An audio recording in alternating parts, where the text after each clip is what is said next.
नमस्कार बच्चों, आज हम आपके हिंदी गुंजन का 10वां अध्याय पढ़ने जा रहे हैं जिसका नाम है अपना गांव।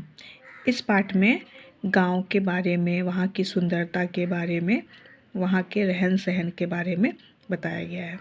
प्रकृति के सौंदर्य को अपने भीतर समेटने वाले गांव शहरी लोगों को लुभाते हैं। हरे भरे खेत, कलकल करती बहती नदियाँ, पेड़ों की डालियाँ पर झूला झूलने वाले बच्चे, सरल जीवन, ऐसे शहरों में कहाँ। शहरी क्षेत्र का बालक निखिल गांव की सुंदरता देखकर क्या कहता है, आओ पढ़े। निखिल के पिता शहर में प्राध्यापक थे। उसके चाचा गांव में रहते थे। एक बार वह अपने पिताजी के साथ उनके गांव आया। उनकी गाड़ी एक छोटे से स्टेशन पर रुकी। वहां उसके चाचा जी उनकी प्रतीक्षा कर रहे थे। वे सब तांगे से घर की ओर चल दिए। थोड़ी देर बाद ही गांव के घर दिखाई देने लगे। पिताजी ने एक इमारत की ओर संकेत करते हुए बताया, यह खरीद भंडार है। खरीद भंडार मतलब यहाँ अपना अनाज बेचकर किसान उचित कीमत पाते हैं। यहाँ से अनाज पहले सरकारी गोदाम में पहुँचाया जाता है और वहाँ से यह उचित दर की दुकान पर जाता है। खरीद भंडार में क्या होता है, किसान अपना अनाज वहाँ पे बेचता है, जहाँ से हम राशन के रूप में इसे प्राप्त करते हैं। गांव की सुंदरता देखते हुए वे घर पहुँच गए। घर के आंगन का फर्श कच्चा था, मिट्टी का था, लेकिन सफाई से लिपा गया था। चाची जी और उनके बेटे हरदेव ने पिताजी के पांव छूकर उनका अभिवादन किया। चाची जी ने उन्हें स्वादिष्ट छाछ पिलाई। छाछ क्या होता है, दही का वो जो मट्ठा होता है ना, घोल के उसको बनाते हैं, उसको छाछ बोलते हैं।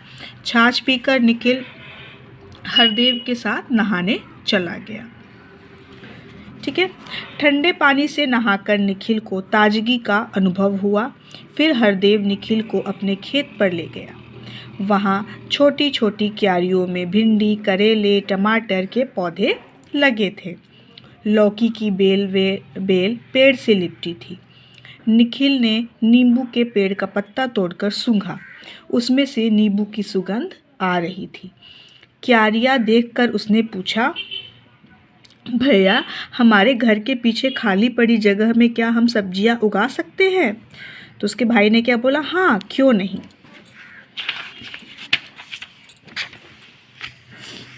वे आगे बढ़े। हरदेव ने बताया, आजकल बीज बोने का मौसम है, इसलिए किसान व्यस्त है। किसान क्यों व्यस्त है? क्योंकि धान की बीज बोई जा रही थी। उधर धान के खेतों में धान के छोटे छोटे पौधे लगे थे। जब ये थोड़े बड़े हो जाएंगे तो वे इन्हें फैलाकर पूरे खेत में लगा देंगे। वह देखो, किसान ट्रैक्टर और हल से खेत जोत रहे हैं। वे बातें करते करते बस्ती की तरफ आ गए। अरे, वह आपका विद्यालय है? हाँ, आसपास के गांव के छात्र भी यहाँ पढ़ने आते हैं। फिर हरदेव ने अपना विद्यालय दिखाया निखिल को। लौटते समय निखिल ने पशुशाला देखी। पशुशाला मतलब जहाँ पे पशुओं को रखा जाता है। उसमें कुछ गाय भैंसें बंधी थी। घर के बाजू में बना गोबर गैस संयंत्र दिखाते हुए हरदेव बोला, इस संयंत्र से गोबर गैस बनती है। इस गैस के इस्तेमाल से अब रसोई में धुआं नहीं होता है, मक्खी मच्छर भी नहीं होते। तभी चाचा जी ने आकर कहा, जल्दी आओ, तुम्हारी चाची ने खाना तैयार कर दिया है। दोनों हाथ धोकर रसोई घर में गए। चाची जी ने खाना परोसा। खाने के साथ घर में बना मक्खन खाकर निखिल फूला न समाया और बोला, कितना प्यारा है गांव। ठीक है, तो आपका यहाँ पे चैप्टर ख़त्म होता है। तो आपने देखा, निखिल अपने गांव में अपने पिताजी के साथ घूमने आया था। तो उसने गांव में क्या क्या चीज़ देखी, गांव की क्या सुंदरता है उसने वहाँ पे देखी। ठीक है।